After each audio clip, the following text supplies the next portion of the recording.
Welcome to Teolumen Insights, where we reveal the hidden forces that shape the way you live and show you how to use them to create real transformation and supercharge your health, mindset, and daily life. Here are your hosts, Emma Greenwood and Nathan Sinclair.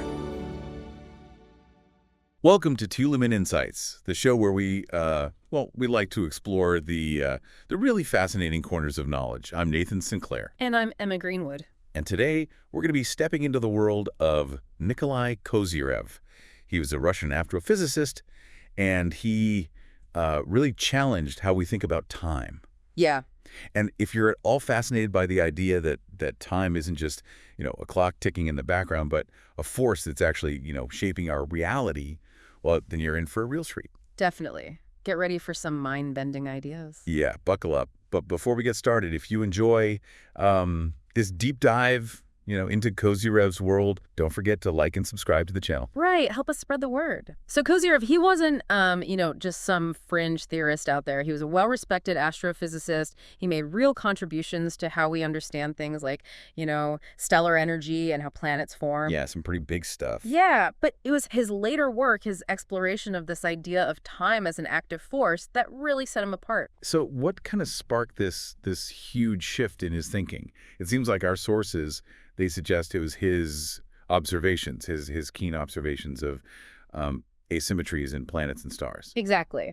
Kozyerev, he noticed that planets and stars, they weren't perfectly symmetrical. There were these subtle deviations in their shapes, in their rotations, and these were things that you couldn't fully explain just using conventional physics, the laws of physics. Right. And this led him to a really groundbreaking idea. He said, what if these asymmetries, these little, deviations, what if they weren't just random, but they were evidence of time's influence? Like time was this cosmic sculptor kind of shaping the universe over billions of years. So it's like saying time is a cosmic artist, leaving its mark on the very structure of the universe. Exactly. I love that. Time is a cosmic artist. And Kozyerev, he took this idea and he developed it into this whole theory, a comprehensive theory, and he called it causal mechanics. Okay, causal mechanics. I like the sound of that. Yeah, and what's so fascinating about causal mechanics is that it challenges, the traditional Newtonian view of time. Newton, he saw time as symmetrical, meaning it flows the same way forward and backward. There's no real distinction.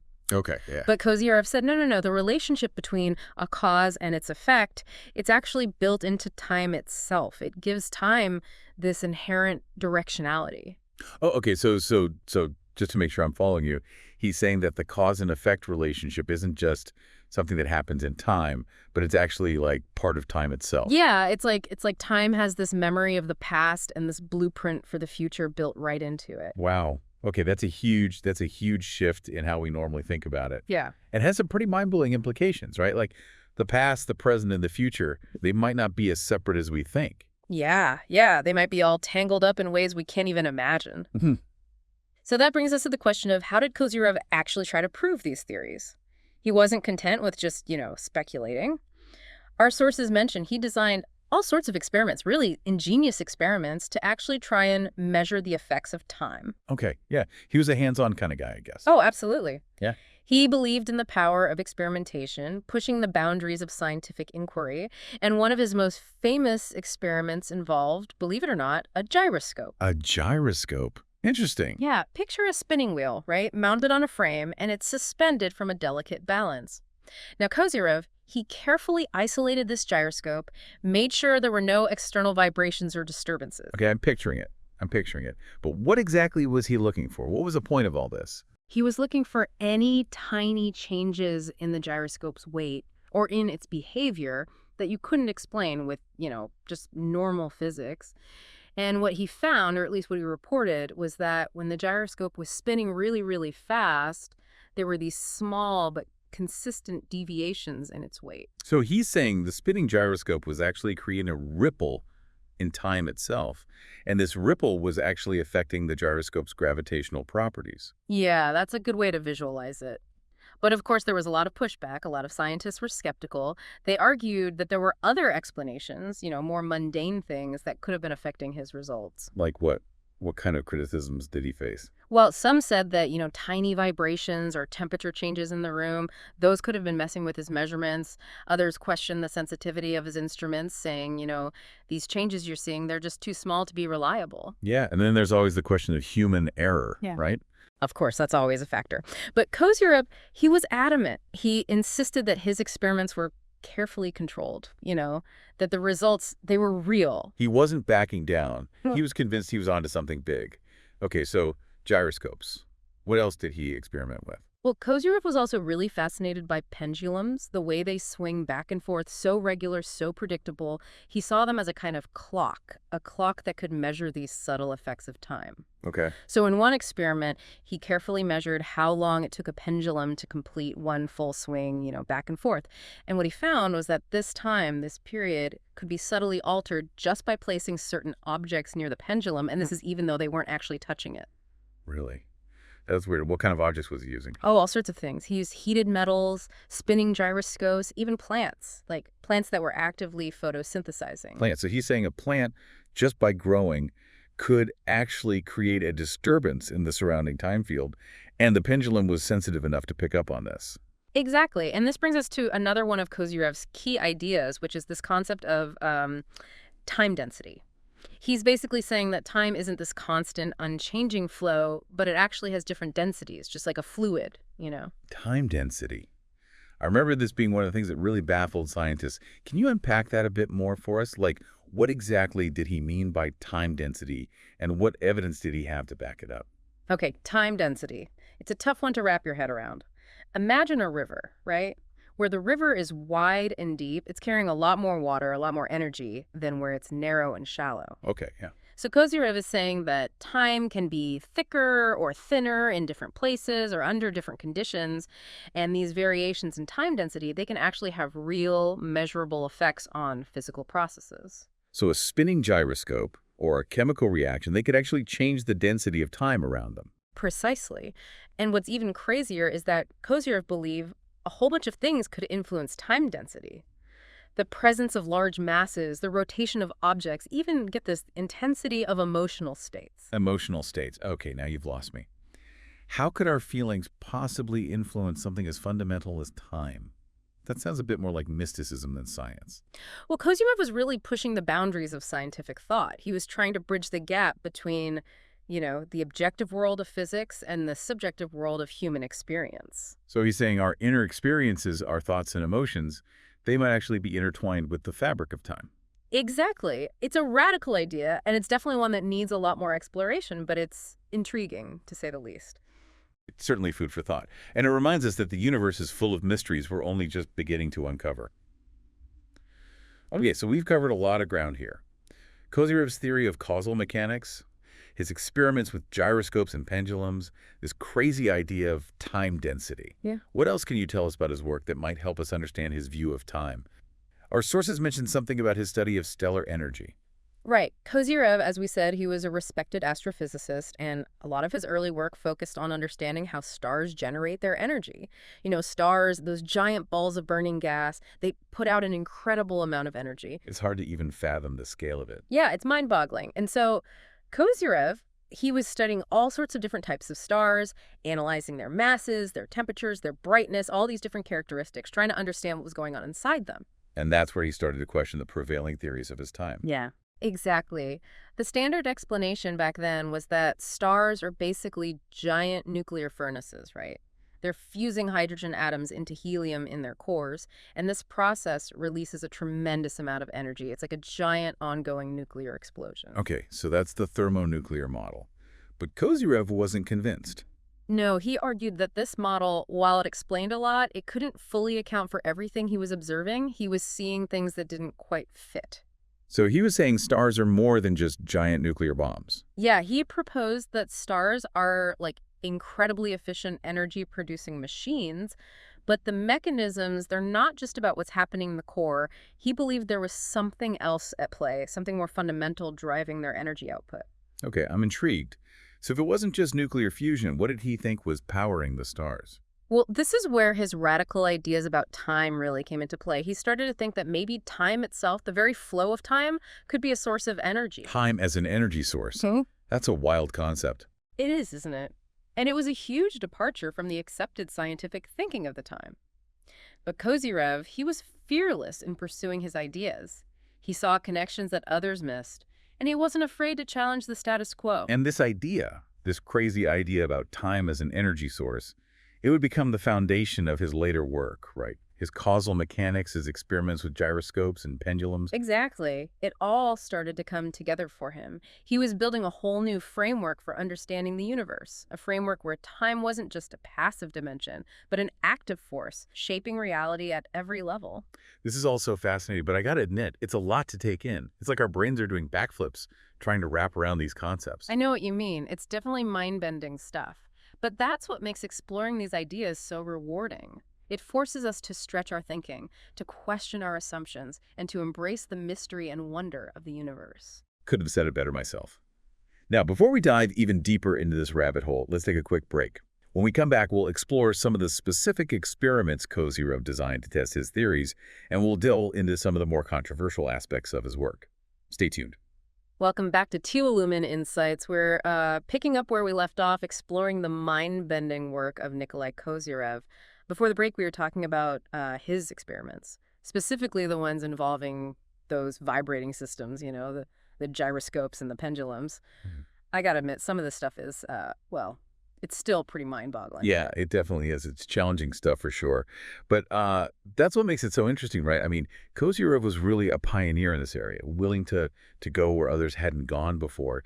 And those experiments, I mean, when you consider the limitations of the technology back then, they were pretty ingenious. Oh, yeah, absolutely. Kozyrev was working with, what he had available at the time, but he was still able to design these really clever experiments. So we were talking about how Kozyrev used those vibrating systems to amplify the effects of time. Like, why did he even think that was necessary? Right. Well, his idea was that time is constantly interacting with everything in the universe. But that this interaction, it's usually so faint, so weak that it's almost impossible to detect. He compared it to starlight. Starlight is incredibly faint compared to the light from our sun. We need those powerful telescopes to see those distant stars. And Kozyrev believed we need similarly sensitive instruments and those really carefully designed experiments to detect the influence of time. So he saw those vibrating systems like the gyroscopes and the pendulums as a kind of time telescope. Exactly, yeah, like a time telescope. And it's important to remember that Kozyrev wasn't just randomly, playing around with those systems. He had this whole theoretical framework in mind, right? Based on his idea of causal mechanics. Right, we talked about that a bit earlier, the idea that cause and effect relationships are kind of woven into the fabric of time itself. Yeah. But how did that actually play out in his experiments with those vibrating systems? Okay, so for Kozyrev, the key was to create a system that was very sensitive to any changes in the flow of time. Like, think about a pendulum swinging back and forth, right? It's got a very precise period, the time it takes for that one complete swing. So imagine something disrupts that flow of time, even just a tiny bit. What do you think would happen to the pendulum? Well, I guess it would affect the period, right? Like maybe make it swing faster or slower. Precisely, yeah. And that's exactly what Kozyrev was observing in those experiments. He found that by placing certain objects or even, setting up certain processes near the pendulum, it could change that period. And this is even though those objects weren't actually touching it. Wow. That's pretty wild. So what kind of objects or processes was he actually testing? I know we touched on this before, but can you give us some more specific examples? Oh, sure, yeah. He tested a whole range of things, basically anything that he thought might be causing a change in what he called time density. So one example was a heating element, like a really simple thing, right? He found that by placing a heated piece of metal near the pendulum, it could actually subtly change the swing of the pendulum. Wow. And he also experimented with spinning gyroscopes, chemical reactions, and even, believe it or not, living plants. Living plants. No kidding. I'm picturing a scientist in a lab with a pendulum set up next to a potted plant. It's kind of a funny image. Yeah, it does sound a bit strange, doesn't it? But Kozyrev, he was convinced that these life processes, especially those involving growth and change, that they were somehow influencing the flow of time. And his observations, they seem to support that idea.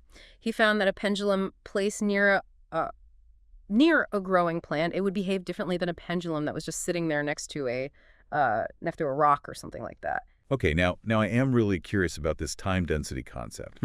Earlier you compared it to like variations in the density of a fluid, like a river. But what exactly did Kozyrev believe was causing those variations? Well, he thought a number of things could be influencing it, things like the presence of large masses or the rotation of objects. But he also proposed something much more radical, and this is the idea that consciousness itself could play a role. Consciousness, okay, now we're really going deep down the rabbit hole here. Yeah. How could something as well as intangible as consciousness actually affect something as fundamental as the flow of time? That's a great question, and it's one that's still, puzzling researchers today. Kozyrev believed that consciousness, it wasn't just separate from the physical world, but it was actually deeply intertwined with it. And he thought that our thoughts, our emotions, our intentions, they could actually be generating those subtle changes in time density. So are you saying our minds are like little time warping devices? Well, that's maybe simplifying it a bit, but it gets at the core idea. Kozyrev thought that the mind, it wasn't just passively observing time, it was actively participating in shaping it. Wow. Yeah, I know. It's a very controversial concept, and I should emphasize that there's no definitive scientific proof to support this idea. But it's definitely food for thought. I mean, if we can warp space with massive objects like black holes, then why couldn't we also warp time with something as powerful and mysterious as consciousness? Yeah, that's a good point. I like that. So we've talked about those experiments with those vibrating systems and this whole concept of time density.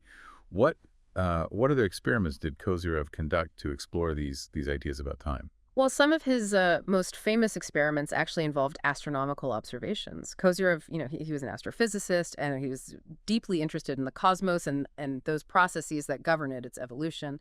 He thought that the vast scale of stars and galaxies, that energy, it could provide valuable clues about the nature of time itself. Okay, so how did he actually translate those theories about time into astronomical observations?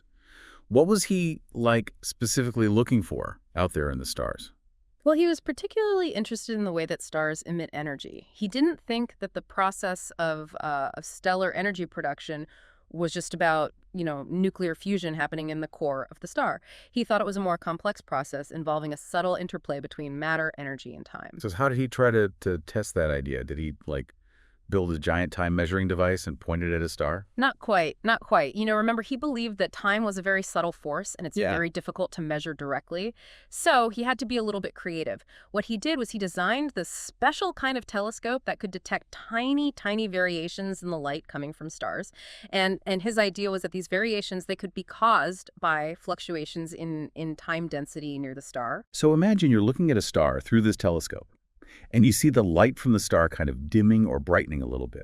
Kozyrev would say that this wasn't just like random noise. This was a sign that the flow of time near the star was actually fluctuating. Yes, exactly. Now, I know this sounds pretty far out there, but Kozyrev, he documented his observations very meticulously, and he claimed to have found these consistent patterns in those variations. He even proposed that the light we see from stars, it might not be traveling through space in the conventional way, but instead it might be guided or influenced by what he called time waves. Time waves, guiding starlight.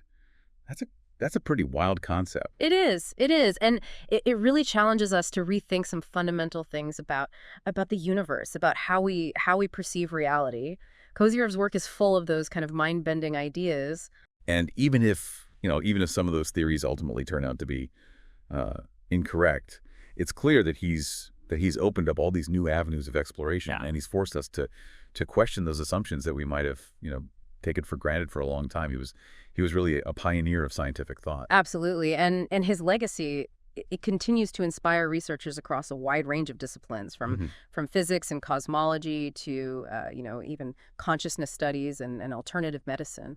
Oh yeah. Speaking of alternative medicine, Yeah. what about those Kozyrev mirrors? I know we keep hearing about those. Our sources mention they've been used for various therapies and even for exploring those psychic phenomena. Yeah. The Kozyrev mirrors, they've definitely captured the public's imagination. So essentially, a Kozyrev mirror, it's a device that's designed to create a closed environment where the flow of time is supposedly altered or intensified. They're usually made of those concave aluminum surfaces, and the idea is that they can focus or reflect those time energies.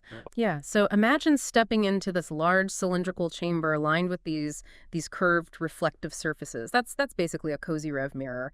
And according to some proponents, being inside one of those can induce those altered states of consciousness, enhance intuition, and maybe even facilitate psychic abilities like telepathy or clairvoyance. So it's like you're creating this little bubble outside of normal time where the rules of reality are kind of suspended. Yeah, that's the basic idea. Now, I should say the scientific evidence for those claims, it's very limited, and the effects of those Kozyrev mirrors, they're still pretty much a mystery. Some researchers think they might just be placebo effects, but others, they suspect that there might be something more to it, something related to those subtle electromagnetic interactions, or even the influence of consciousness itself. Yeah, it's definitely an area that needs a lot more research. And even if those more outlandish claims about psychic abilities don't really pan out, the fact that those mirrors are being used for therapeutic purposes, it does suggest that they might have some real effects, even if we don't fully understand, what they are yet. Right, exactly. And that's part of what makes Kozyrev's work so fascinating. He really opened up a whole new realm of possibilities, and he challenged us to rethink our assumptions about time and consciousness and the very nature of reality. Yeah. This has been a really mind-bending discussion, and honestly, I think we've only just scratched the surface of Kozyrev's work and its implications. Oh, for sure, for sure. And I think one of the most important takeaways from all of this is that that time is far more mysterious and complex than we typically give it credit for. It's not just a clock ticking away in the background, right? But a fundamental force that's shaping the universe and our experience in it. Absolutely. And before we move on to the final part of our deep dive, let me just remind our listeners, if you're enjoying this exploration of Nikolai Kozyrev's groundbreaking ideas, be sure to hit that like button and subscribe to Teolumen Insights for more thought-provoking content. We'll be right back after a short break. Welcome back to Teolumen Insights. We've been on quite a journey, haven't we? Exploring the mind-bending world of Nikolai Kozyrev and his truly revolutionary ideas about time. From spinning gyroscopes to, the idea that consciousness could actually influence time. It's been a wild ride. It really has. And I think, Kozyrev's work, it really forces us to reconsider some of our most basic assumptions about reality itself. And, I think in this last segment, it would be great to kind of circle back to something you mentioned earlier, which is the philosophical implications of all this. Absolutely. I think that's where things get really, really interesting. Because if Kozyrev was right, it kind of throws our whole linear perception of time out the window. That neat picture of the past flowing into the present and then into the future, it becomes a lot more complex. Yeah, it's not so straightforward anymore.